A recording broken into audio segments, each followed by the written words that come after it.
सरकारले खास त आयातित वस्तुमा मात्रै नभएर यहाँ उत्पादन भएका र बजारमा बिक्री वितरण हुने सम्पूर्ण सामानहरूमा अधिकतम खुद्रा बिक्री मूल्य तोक्नुपर्ने भन्ने व्यवस्था लागू गरेको भन्ने हामीले बुझिएको छ। त्यसमा प्रष्ट रूपमा लागू गरेको हो या होइन भन्ने कुरामा पनि हामी अझै पनि कन्फ्युजनमा छौँ, किनभने हामी सम्बन्धित सम्पूर्ण निकायहरूमा पुगेका छौँ र सम्पूर्ण निकायहरूले एमआरपी वाणिज्यले एमआरपी लगाउनुपर्छ भनेर भन्नुभएको छ। भन्सार विभागले पनि भन्सार गर्ने टाइममा एमआरपी लगाएर लिएर आउनुहोस् भन्नुभएको छ। बाँकी आन्तरिक राष्ट्र विभागले यस विषयमा के हुन्छ भनेर उहाँहरूको खासै जानकारी दिनुभएको अवस्था हामीलाई छैन। त्यो हुँदा व्यवहार नै हामी व्यवसाय नै अन्यलमा छौँ। के गर्ने, यो लागू भएको हो कि होइन, लागू गर्ने हो भने कसरी गर्ने भन्ने विषयमा नै ठुलो अन्यलता छ हामी। अहिले सरकारले भनेअनुसारले सबै वस्तुमा भन्ने छ। हाम्रो पनि सोचाइ के हो भने व्यवसायले पनि अहिले नेपालको परिप्रेक्ष्यलाई हेरेर कुनै कुनै सर्टेन आइटममा लगाउँदै गरेर अहिले अलिकतिमा थप्ने, अर्को वर्ष अलि बेसीमा लगाएर यसरी क्रमशः लगाउँदै जाने हो भने हुन्थ्यो कि भन्ने हाम्रो पनि सोच हो। बाँकी अहिलेको सरकारको बुझेको नियमअनुसारले चाहिँ सबैमा लगाउनु पर्ने भन्ने छ। तयारी नगरिकन भन्दा पनि हामी व्यवसायी वास्तवमा सरकारले ल्याएको नीति नियममा के हुनुपर्छ भने खास त इफेक्टेड पर्सन व्यक्ति को हो, कसलाई प्रभाव पर्छ, त्यो प्रभावित व्यक्तिसँग बसेर छलफल गरेर नीति नियम बनाउनु पर्ने हो। एमआरपीको नीति नियम बनाउँदाखेरि लागू गर्दाखेरि अब 2075 सालमा बनाएको नीति नियम हो यो, र आजको मितिसम्ममा चाहिँ लागू गरिएको अवस्था थिएन। र अहिले आएर सरकारको यो 100 दिने कार्यक्रम 100 दिने कार्यक्रमको 100 बुँदा मध्येमा 83औं नम्बरमा परेको बुँदा भएको हुँदा यो कम्पलसरी लगाउनु पर्छ भन्ने कुरा आएको छ। यसमा सरकारले लगाउन चाहेको कुरामा फेरि हामी व्यवसायीहरू यसको विरुद्धमा छैनौँ। हामी व्यवसायको विरुद्धमा पनि छैनौँ, उपभोक्ताको विरुद्धमा पनि छैनौँ। हामीले सबैको हित होस् भन्ने नै चाहन्छौँ। बाँकी यो कार्यक्रम लागू गर्दाखेरि इफेक्टेड पर्सन को हो त? खास त व्यापारले लगाउनु पर्ने हो। यसमा व्यापारलाई के अप्ठ्यारो छ, व्यापारले के बताउनु पर्ने आवश्यकता छ भन्ने कुराको चाहिँ त्यति अनुसन्धान नगरेर विचार नगरेर ल्याइएको हो कि भन्ने हामीले लागेको छ। र यही विषयमा कुराकानी गर्नलाई हामीले तीनटै निकायमा अर्थ मन्त्रालयमा हामी अर्थमन्त्रीज्यूसँग पनि भेटिसकेका छौँ, वाणिज्य मन्त्रालयमा वाणिज्य मन्त्रीज्यू र वाणिज्य सचिवज्यूलाई पनि भेटिसकेका छौँ, र वाणिज्य विभागको महानिर्देशक योभन्दा अगाडि गेवाली सर हुनुहुन्थ्यो, हामी उहाँलाई पनि भेटिसकेका छौँ। र हामी के चाहन्छौँ भने व्यवसायी सबभन्दा पहिला यो लगाउने कसरी हो, एमआरपी लगाउने भन्ने कुरा भएको छ। व्यवसायले कसरी लगाउने हो भन्ने कुरामै कन्फ्युजन छ। वाणिज्य विभागले भन्नुहुन्छ नाफा तपाईँले जति राखेर लगाए पनि हुन्छ, नाफा आफ्नो हेरेर आफ्नो कस्टिङ जोडेर नाफा लगाएर राख्नुहोस् न भन्ने कुरा चाहिँ वाणिज्य विभागले गर्नुभएको छ। अब यता भन्सार विभागमा औपचारिक अनौपचारिक मूल्याङ्कनको 25% के अरे एमआरपीको 25% मूल्याङ्कन हुनुपर्छ, 25 देखि 30%, 40% भन्ने कुरा आएको छ। यो पनि वास्तविकता के हो यो पनि हामीले अझै पनि जानकारी छैन। र नाफा खान पाउने विषयमा पनि व्यापारले कतिसम्म नाफा खान पाउँछ त? व्यवसाय भनेको त पैसा लगानी गर्ने भनेको नाफा खानको लागि नै व्यापार गर्ने हो। व्यापारी पैसा नाफा होस् भनेरै गर्ने हो। उसले अब कति पर्सेन्टसम्म नाफा राख्दाखेरि आन्तरिक राजस्व विभागले व्यापारलाई प्रश्न गर्दैन। हामी त्यो लेभलमा तीनटै निकाय एक ठाउँ बसेर हामीलाई समन्वय गरेर यो निकायमा को धारणा यो हो, यसको यो हो भनेर गरिदियोस् भन्ने हामी चाहन्छौँ। बाँकी धेरै पहल गर्दाखेरि पनि यो कुरा सम्भव भएको छैन।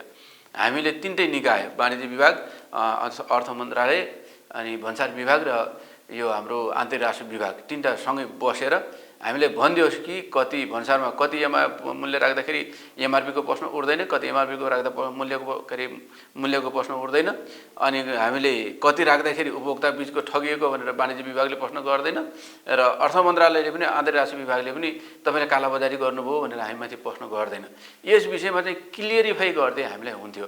हामी यसमा चाहिँ ठुलो अन्यलमा छौँ। त्यसमा त हाम्रो सरकारी निकायले भनाइअनुसार उहाँहरूको धारणाअनुसार त जुन सामानको उत्पादन भएको छ उत्पादन बिन्दुमा र जसले सामान इम्पोर्ट गर्नुहुन्छ इम्पोर्ट गर्ने ठाउँमा अहिले भन्सारभन्दा अगाडि नै जहाँबाट सामान खरिद गरेको छ त्यहीँबाट लगाएर लिएर आउने र भन्सारघरमा त्यो देखिनुपर्ने भन्ने कुरा अहिलेलाई आएको छ। र यही विषयमा पनि हामीलाई ठुलो समस्या छ। हामी विशेष गरेर राष्ट्रिय व्यापार सङ्घ लगायतको न्युरोडको पेरिफेरीमा व्यापार गर्ने व्यवसायीहरू 90% हामी चाइनाबाट काम गर्छौँ।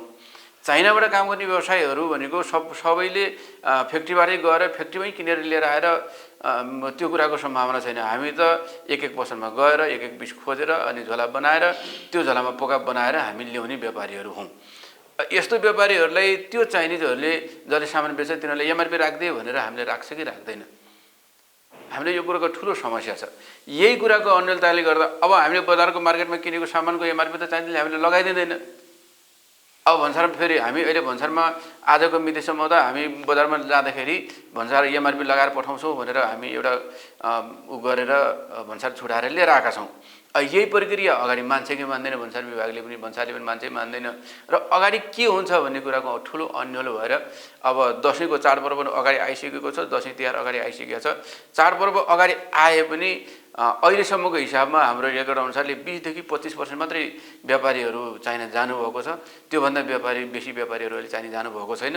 यही कुराको अन्यलताले गर्दा त्यसो हुँदा राष्ट्रिय व्यापार सङ्घले के माग गर्छ भने हाम्रो धारणा के हो भने हामीले एमआरपी लगाउनु पर्यो भने पनि हाम्रो गोदाममा लिएर आएर जहिले अहिले जसरी भन्सार भएको छ त्यो अनुसारले लगाउने सिस्टम भइदियो यदि भने एउटा कुरा भन्सारले जुन व्यापारीहरू छन् चाइना गएर सामान किनेर ल्याउने व्यापारीहरू उहाँले क्लियर हुन्थ्यो कि मैले भन्सारमा लिएर आएर ट्याग लगाए पनि पाउँछु है भन्ने कुराको त्यो क्लियर हुन्थ्यो। यसमा पनि हामीले कन्फ्युज हुँदाखेरि अहिले अलिक गाह्रो भएको छ।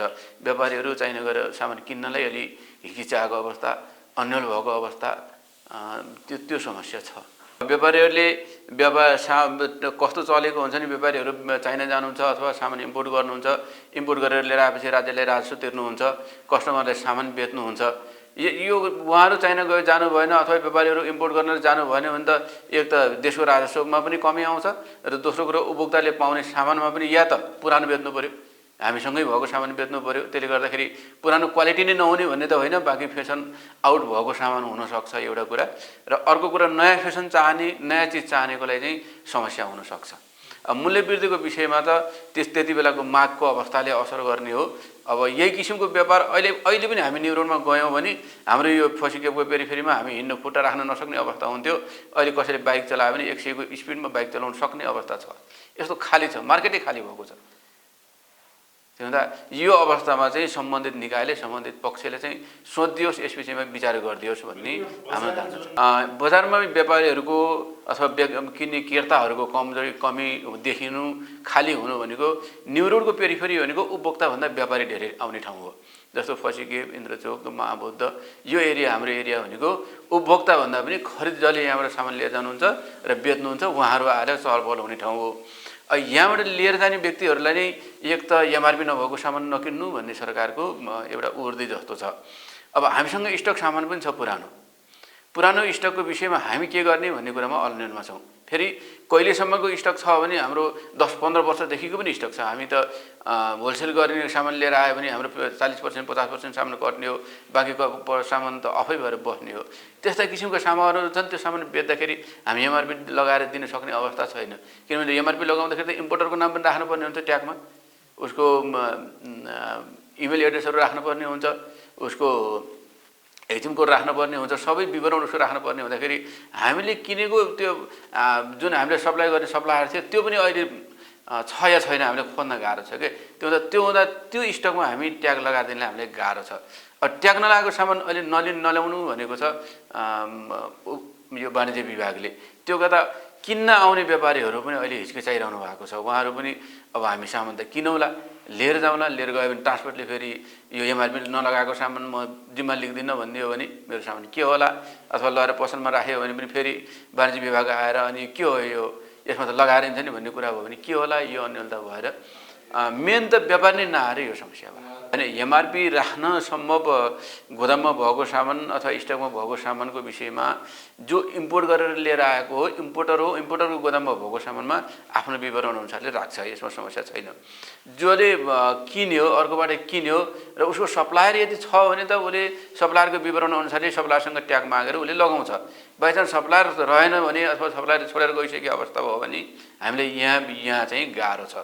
र एमआरपी लगाउनको गाह्रो हामीले होइन, हामीले एमआरपी लगाउन गाह्रो छैन। हामी व्यापारीले एमआरपी लगाउँदैनौँ हामी कहिले पनि भने छैनौँ। यो एउटा कुरा प्रष्ट होस्, हामी व्यापारीले एमआरपी लगाउँदैनौँ, हामीले सरकारले ल्याएको नीति मान्दैनौँ हामी भने छैनौँ। बाँकी एमआरपी लगाउने कसरी हो त्यो चाहिँ प्रष्ट गरिदिनु पऱ्यो हामीले। जस्तो एमआरपी मैले चाइनाबाट इम्पोर्ट गरेर सामान लिएर आएर मेरो सामानको एमआरपी मैले चाइनामा लगाउँदाखेरि चाइनादेखि यहाँसम्म आउने मेरो हरेक दिन डलरको तलमाथि पर्या हुन्छ, हरेक दिन मेरो सिपिङ लाइनको त्यो सिपिङको ट्रान्सपोर्टको पैसा मलाई तलमाथि परिराखेको हुन्छ। भन्सारको नीति नियम यस्तै छ, यसमा हरेक पटक चेन्ज हुन्छ। यहाँबाट मैले सुर्खेत जाने सामानको कसरी कस्ट क्यालकुलेसन गरेर अनि म एमआरपी राखेर त्यहाँको एमआरपी राख्न सकुला नेपालको परिवेशमा। बाहिरको परिवेशमा त उहाँहरूको किन्ने कस्टमर पनि छुट्टै हुन्छ, किन्ने सिस्टम पनि छुट्टै हुन्छ, उपभोक्ता पनि छुट्टै हुन्छ। त्यो किसिमले बाहिर यो नेपालभन्दा बाहिर यो सम्भावना होला। बाँकी हामी जस्तो थोरै थोरै लगानी गरेर काम गर्ने, दूरदराजसम्म सामान लगेर बेच्ने यो व्यक्तिले कसरी अब यी सबै कस्टहरूको मेन्टेन गरेर गर्न सक्ला त? यसमा पनि फेरि हामी त गरौँला, अलिक बेसी मूल्याङ्कन भयो भने फेरि कोही आएर आन्तरिक राष्ट्रको मान्छे आएर फेरि किन यति धेरै राखेको भन्नु होला कि वाणिज्य विभागको मान्छे आएर तपाईँको कालाबजारी ऐन त हट्यो भनेर तपाईँले मन परि नाफा राख्ने भन्नु होला कि हामीमा त्यो डर छ के। खास त त्यो डरले गर्दाखेरि व्यापारी अलिकति हिचकिचाएको अवस्था छ। यो डरलाई फुकाउनलाई सरकारी पहल भएको देखिएन। हामी हरेक ठाउँमा गयौँ, नगएको ठाउँ छैन। अब यो विगत 3 महिनामा हामी हरेक दिन एमआरपीको कुरा गर्दै हरेक ठाउँमा पुगेका छौँ। बाँकी वाणिज्यमा गयो भने भन्सारमा जानुहोस्, भन्सारमा गयो भने वाणिज्यमा जानुहोस्, वाणिज्यमा गयो भने अर्थमा जानुहोस्। हामी तपाईँहरू 3 जना एक ठाउँमा बसेर कुरा गर्नुहोस् न भन्यो भने सुन्दिने मान्छे हाम्रो भएन। यो सबभन्दा ठुलो समस्या हो। समस्या त्यही हो। हामीले तोकेको, हामीले कोट्याउन खोजेको कुरै त्यही हो। यहाँ उत्पादन हुने चिजमा त अथवा जहाँ उत्पादन हुन्छ, उत्पादन भएको सामानलाई समस्या नहोला। किनभने उत्पादन हुने बिन्दुसम्म आउँदाखेरि उसको सबै कस्टहरू जोडिन्छ, उसले समस्या नहोला। हामी चाइनाबाट सामान इम्पोर्ट गरेर लिएर आउने मान्छे अब बर्खा लागिसकेको छ। पोहोर साल अब तपाईँले जानिहाल्नुभयो यो केरुङमा कति ठुलो समस्या आयो, तातोपानीमा कति ठुलो समस्या आयो। तातोपानीमा समस्या आइसकेपछि गाडी भाडा कहाँ पुग्यो, व्यापारीले लिएर आएर अब त्यो कस्टिङ कसरी जोडेर कसरी म्यानेज गरेर गर्ला त? हामीले भनेको कुरा र हामीले सोच्न नसकेको कुरा पनि यही हो। यसको उपाय के हो त? एउटै सामानको एउटै ज्याकेट मैले अघिल्लो दिन आएँ, बाटो सहज छ, गाडी आयो, त्यसको मेरो 100 रुपियाँ कममा पर्न आउँछ। 2 दिनपछि पहिरो आयो, 1 हप्ता रोकियो, डिटेन्सन लायो भने त्यसको सामान मेरो 300 रुपियाँ महँगो पर्न आउँछ। अब त 100 रुपियाँको सामान नबिकुन्जेल त मेरो त बिक्दैन। र त्यो 300 रुपियाँ पर्छ कि 100 रुपियाँमा आउँछ भन्ने कुरा पनि त मलाई कन्फर्म भएन नि। त्यसो हुँदा सकेसम्म हामीलाई अहिलेलाई यो दसैँसम्म तिहारसम्मको पिरियडको लागि भन्सारमै ल्याएर आफ्नो भन्सार गरेर ल्याएर आफ्नो गोदाममै ल्याएर लगाउन पाउने सिस्टम एउटा भइदियो भने केही कुरा व्यापारीहरूलाई सहज हुन्थ्यो। त्यो भइदियो भने चाहिँ व्यापारी चाइना गएर सामान ल्याउने त्यो सम्भावना रहन्थ्यो। हामीले देखेको विकल्प त अहिले चाहिँ वस्तुलाई वर्गीकरण गरियोस्। कुनै वस्तु जस्तो नहुने वस्तु अथवा सरकारले कोटेड गरेका मूल्य के अरे यो टाइम गुज्रने, जस्तो खानको लागि टाइम गुज्रने आइटमहरू हुन्छ अथवा उपभोक्ताको लागि डेलीको उपभोगको सामानहरू हुन्छ। यस्ता सामानहरूमा चाहिँ एक प्रकारले लगाउने, अर्को पटकमा चाहिँ लत्ता कपडामा लगाउने, अर्को पटकमा चाहिँ जुत्तामा लगाउने, यसरी पाट लगाउँदै लिएर गयो भने यो सबै व्यापारीलाई सम्हालेर सँगै लिएर हिँड्नुभन्दा पनि त्यो सम्बन्धित व्यापारीहरूलाई प्रशिक्षण गर्न पनि सजिलो हुने, अनि व्यापारीले पनि बुझ्ने यो यसरी सजिलै हुन्थ्यो कि सबै एकै ठाउँमा राखेर सबै एकै चिज गरेर गोलमडल पारेर यो गर्दा अलिक गाह्रो भएको हो कि हामीले पनि बुझ्न गाह्रो भएको र सरकारले पनि बुझाउन गाह्रो भएको हो कि जस्तो हामीले अनुभव गरेका छौँ। होइन, यसले चुनौती थपेको छ। अघि सुरुमा मैले यो कुरा गरेँ, जो सम्बन्धित व्यक्ति हो र जो निर्णायक व्यक्ति हो भनेको जसले लगाउनु पर्ने हो, जसले त्यो पार लगाउनु पर्ने कानुन हो, त्योसँग समन्वय नगरिकन र उसँग नबुझिकन लगाउन खोज्दाखेरि यो भएको हो। अब हुन त अहिलेको सरकारले मात्रै लगाउन खोजेको हो यो कुरो होइन। मैले अहिलेको सरकारले गर्न खोज्यो मैले यो चाहिँ भन्न चाहन्न। अहिलेको सरकारले गर्दा भएको चिज होइन। बाँकी विगतमा पनि जस्तो गर्दै आइयो यसैको निरन्तरता चाहिँ भयो। जुन विगतमा जसरी गर्न खोजेको थियो त्यो किसिमको निरन्तरता भयो। यसमा चाहिँ अहिलेको सरकार अलिक सुन्ने खालको, अलिकति बुझ्ने खालको सरकार आएको छ। यसमा पक्कै पनि बुझ्छ, हामीसित समन्वय गर्छ। हामी धेरै पटक उपभोक्ता समितिमा पनि गएका छौँ, विभागहरू सबैमा गएका छौँ। त्यहाँ गएर हामीलाई पनि राखेर हाम्रो कुराहरू पनि सुनेर त्यस अनुसारले गर्छ भन्ने हामी आशावादी छौँ। होइन, यस विषयमा त हामीले भन्नुपर्ने कुरा त सरकारले सबभन्दा पहिला एमआरपीको विषयमा, एमआरपी भनेको त्यस्तो चिज हो जो कोही व्यक्तिले आफ्नो सामान उत्पादन गर्छ, उत्पादन गर्ने व्यक्तिले बजारमा सामान लिएर जान्छ। बजारमा लिएर जाँदाखेरि आफूले उत्पादन गरेको सामान बेच्ने मान्छेले योभन्दा बेसी नाफा नखाओस् है भनेर नाफा कन्ट्रोलको लागि बनाएको मूल्य हो एमआरपी। हामीले त्यो एमआरपीलाई यहाँ कसरी बुझ्यौँ भने यो त उपभोक्तालाई योभन्दा बेसी नबेच्न पो बनाएको मूल्याङ्कन हो भन्ने बुझियो। त्यो होइन। जो व्यक्ति जसले सामान उत्पादन गर्छ, उत्पादनकर्ताले मेरो सामान मैले नयाँ आइटम केही निकालेँ भने मेरो बेच्ने मान्छेले धेरै नाफा नखाएर नबेचोस् कि कम नाफा खाओस् र मेरो सामान धेरै बिकोस्। त्यसरी यो प्राइसमा कन्ट्रोल गर्नले बनाइएको हो एमआरपी। त्यसलाई चाहिँ यहाँ अहिले त के भयो, के अर्थ लगाइयो भने एमआरपी भनेको त उपभोक्तालाई बचाउन लगाएको चिज हो भन्ने बुझियो। एमआरपी यदि उपभोक्तालाई बचाउन लगाएको चिज हुन्थ्यो भने आज पनि औषधि किन्न हामी गयो भने आज हामी सामान्य एउटा पत्ता औषधि किन्न गयो भने पनि 20 देखि 25% हामीले डिस्काउन्ट दिन्छ एमआरपीमा। भनेपछि नाफा एमआरपीमा कति राख्दो रहेछ त राख्ने मान्छेले। त्यो हुँदाखेरि यसलाई पनि सरकारले अलिकति मनन गरेर यो चिज के हो, कुन कुनमा लगाउँदा ठिक हुन्छ भन्ने कुराको मनन गरेर मात्रै अब लगाउनको लागि अगाडि बढियोस्। यही नै हो अहिलेसम्मको हाम्रो कुरा। र हामी जहाँ जाँदा पनि के भनेका छौँ भने व्यापारीहरूले अहिलेसम्म पनि बुझ्न सक्नु भएको छैन एमआरपीको विषयमा, हामीले पनि बुझ्न सकेका छैनौँ। त्यो हुँदाखेरि यो एमआरपीको विषयमा बुझाउनको लागि वाणिज्य विभागको डिजी, भन्सार विभागको डिजी र आन्तरिक राजस्व विभागको डिजी 3 जना बसेर सबैजनाले आन्तरिक राजस्वमा कति नाफा राख्दाखेरि उहाँले प्रश्न गर्नुहुन्न, वाणिज्यले कति राख्दाखेरि उहाँले प्रश्न गर्नुहुन्न, र भन्सार विभागमा कति मूल्याङ्कन राखेर लिएर आयो भने, कति एमआरपी राखेर लिएर आयो भने भन्सार मूल्याङ्कनमा असर गर्न प्रश्न उठ्दैन। यी 3टा कुराको क्लियरिफाई चाहिँ हामीले गरिदिनु पर्यो।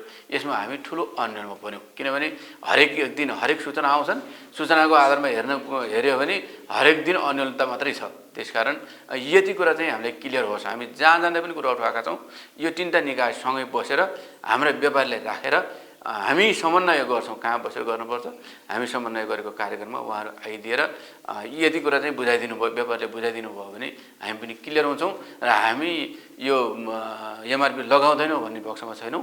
बाँकी यो अवस्थामा लगाउन गाह्रो छ। हस्।